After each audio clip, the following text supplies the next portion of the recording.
ഇന്ന് നമുക്ക് ഇറച്ചിയോ മീനോ മുട്ടയോ ഒന്നും കഴിക്കാത്തവർക്ക് ഉണ്ടാക്കി കഴിക്കാൻ പറ്റിയ നല്ലൊരു കിടിലൻ ബിരിയാണി റൈസാണ്. ഇത് നിങ്ങൾക്ക് ലഞ്ച് ബോക്സിലാക്കി കൊടുക്കാനും പറ്റും. ഉണ്ടാക്കാനാണെങ്കിൽ എളുപ്പമാണ്, കഴിക്കാനാണെങ്കിൽ നല്ല ടേസ്റ്റാണ്. ഇതിൻ്റെ മണം ഉണ്ടല്ലോ, അതാണ് ഒരു കൊതിപ്പിക്കണ മണം. അപ്പോൾ നിങ്ങളെല്ലാവരും ഇതിൻ്റെ ഒന്നും മിസ്സാകാതിരിക്കാൻ വേണ്ടി നിങ്ങൾ വീഡിയോ മുഴുവനായിട്ടും സ്കിപ്പ് ചെയ്യാതെ കാണുക. വീഡിയോ ഇഷ്ടമായി എല്ലാവരും ലൈക്ക് ചെയ്യാനൊന്നും മറന്നു വരുന്നു. ഇതെങ്ങനെ ഉണ്ടാക്കണമെന്ന് നമുക്ക് കണ്ടു നോക്കിയാലോ. Welcome back to our channel. നമ്മുടെ പുതിയൊരു വീഡിയോയിലേക്ക് എൻ്റെ എല്ലാ കൂട്ടുകാർക്കും സ്വാഗതം. ഞാനിത് ആദ്യം തന്നെ അരി കഴുകി വെള്ളത്തിലിടാൻ പോകുകയാണ് കേട്ടോ. ഞാൻ എടുത്തിരിക്കുന്നത് 2 കിലോ ജീരകശാല റൈസാണ്. നമ്മളെപ്പോഴും ജീരകശാല റൈസ് ആയിട്ട് ചോറ് വെക്കുമ്പോഴാണ് കേട്ടോ നല്ല ടേസ്റ്റ്. നിങ്ങൾക്ക് വേണമെങ്കിൽ ഇത് ബസ്മതി റൈസ് ആയിട്ടും വെക്കാം. അപ്പോൾ ഞാൻ അരി നന്നായിട്ട് 3-4 പ്രാവശ്യം കഴുകിയതിന് ശേഷം വെള്ളം ഒഴിച്ചിട്ട് അരമണിക്കൂറോടെ കുതിരാൻ വേണ്ടി മാറ്റി വെച്ചിട്ടുണ്ട്. അരമണിക്കൂർ കഴിഞ്ഞതിന് ശേഷം ഞാനിതാ ചോറ് വെക്കാൻ തുടങ്ങുകയാണ് കേട്ടോ.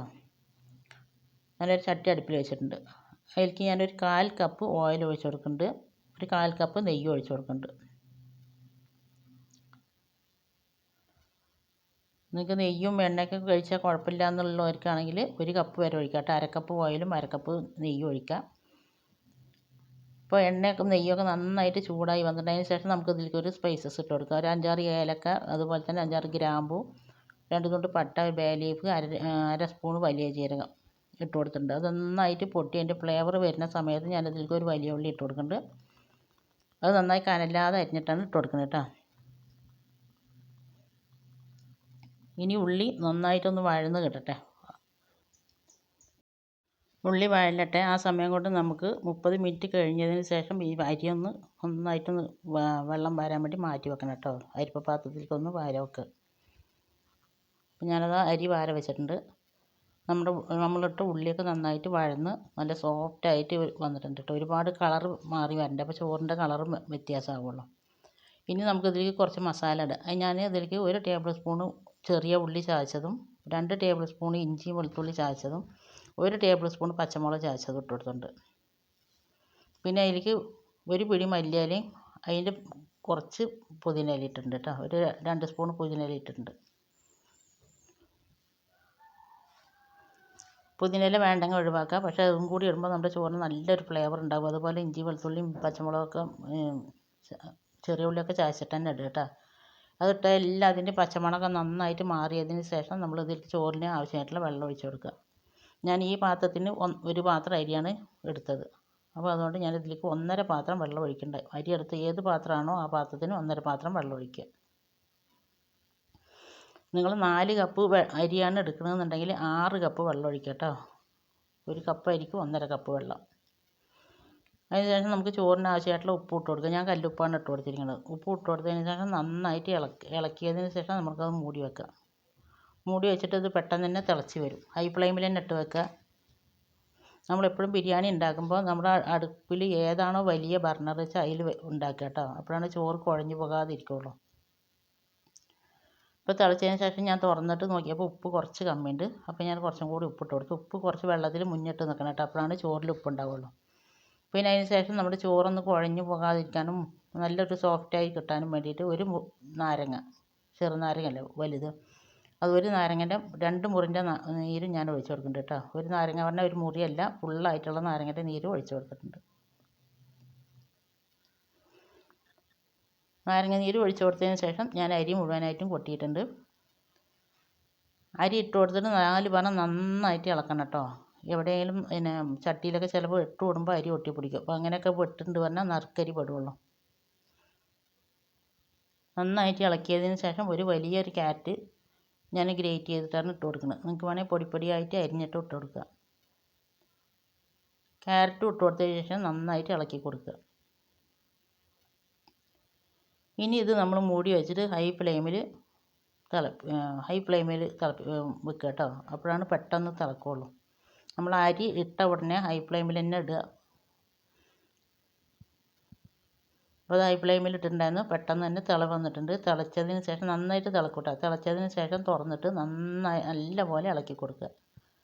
4 ഭാഗവും എല്ലാ ഭാഗവും അടിയൊക്കെ ചേർത്ത് ഇളക്കി കൊടുക്കുക. ഇളക്കി കൊടുത്തതിന് ശേഷം ഇപ്പോൾ അരിയും വെള്ളം പാടെ ഒപ്പായിട്ടുണ്ട്. ഇനി നമ്മളിത് വേവിക്കണത് ഏറ്റവും ലോ ഫ്ലെയിമിലിട്ടിട്ടാണ് വേവിച്ചെടുക്കുന്നത്. ഈ സമയം നിങ്ങൾക്ക് എൻ്റെ വീഡിയോ കണ്ടിട്ട് ഇഷ്ടമാകുക എന്നുണ്ടെങ്കിൽ വീഡിയോയ്ക്ക് എല്ലാവരും ലൈക്ക് ചെയ്യാനും സബ്സ്ക്രൈബ് ചെയ്യാതെ കാണുന്ന കൂട്ടുകാരുണ്ടെങ്കിൽ സബ്സ്ക്രൈബ് ചെയ്ത് സപ്പോർട്ട് ചെയ്യാനും ഒന്നും മറന്നു പോകരുത്. അതുപോലെ തന്നെ നിങ്ങൾക്ക് ഈ റെസിപ്പി ഇഷ്ടമായ നിങ്ങളുടെ ഫ്രണ്ട്സ് ആൻഡ് ഫാമിലി ഗ്രൂപ്പിൽ ഒന്ന് ഷെയർ ചെയ്ത് കൊടുത്തും കൂടി നമ്മളൊന്ന് സപ്പോർട്ട് ചെയ്യാനും മറന്നു പോകരുത് കേട്ടോ. ഞാനിതിലേക്ക് ഉണ്ടാക്കിയിരിക്കുന്നത് ചിക്കനാണ് കേട്ടോ. ചിക്കൻ വേറെ ചോറ് വേറെയാണ് നമ്മളിത് വെച്ചുണ്ടാക്കുന്നത്. അതുകൊണ്ടാണ് ഞാൻ വെജിറ്റേറിയൻകാർക്ക് ഇത് കഴിക്കാമെന്ന് പറയുന്നത് കേട്ടോ. ഒരു 10 മിനിറ്റ് ഞാൻ ഏറ്റവും ലോ ഫ്ലെയിമിൽ 10 മിനിറ്റ് വേവിച്ചിട്ടുണ്ടായിരുന്നു. 10 മിനിറ്റ് കഴിഞ്ഞതിന് ശേഷം ഞാൻ തുറന്നിട്ടുണ്ട്. മാഷാ അല്ലാഹ് അടിപൊളിയായിട്ട് വെന്ത് വന്നിട്ടുണ്ട് കേട്ടോ. ഒന്നും പോലെ ഒന്നും മുട്ടയൊക്കെ ഉടഞ്ഞു പോകുകയോ ഒന്നും ചെയ്തിട്ടില്ല.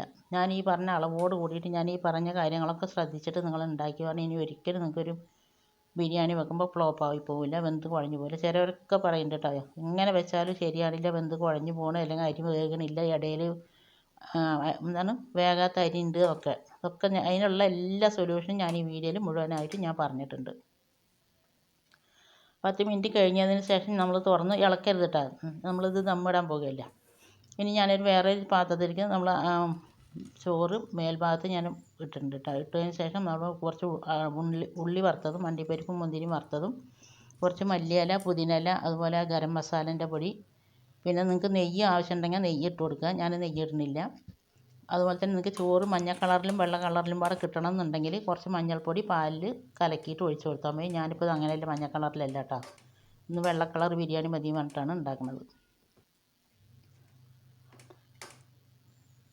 അതൊക്കെ ഇട്ടതിന് ശേഷം നമ്മൾ ബാക്കിയുള്ള ചോറും മേൽഭാഗത്ത് ഇട്ട് കൊടുക്കുക. ഇട്ട് കൊടുത്തതിന് ശേഷം നമ്മൾ ആദ്യം ചെയ്ത പോലെ തന്നെ അണ്ടിപ്പരിപ്പ് മുന്തിരി മല്ലിയില പുതിനയില ഗരം മസാല നെയ്യ്, നിങ്ങൾക്ക് കളറ് വേണമെന്നുണ്ടെങ്കിൽ കളറ്, അല്ലെങ്കിൽ മഞ്ഞൾപ്പൊടി കലക്കിയത്, അങ്ങനെ എന്ത് വേണമെങ്കിലും ചേർക്കുക. അതുപോലെ നിങ്ങൾക്ക് പൈനാപ്പിൾ വേണമെങ്കിൽ ഇതിൻ്റെ ഇടയിൽ ഇട്ട് കൊടുക്കുക.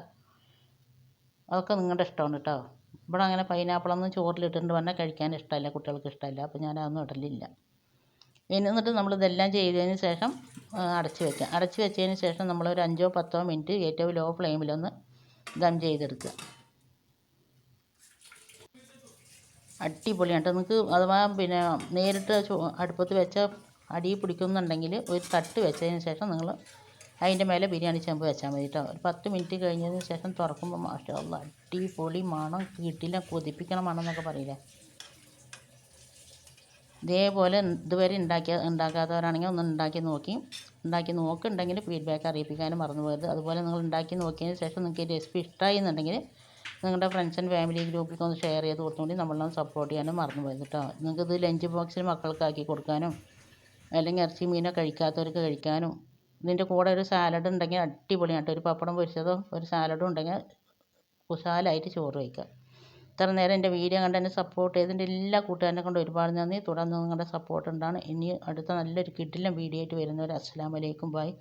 Okay, thank you.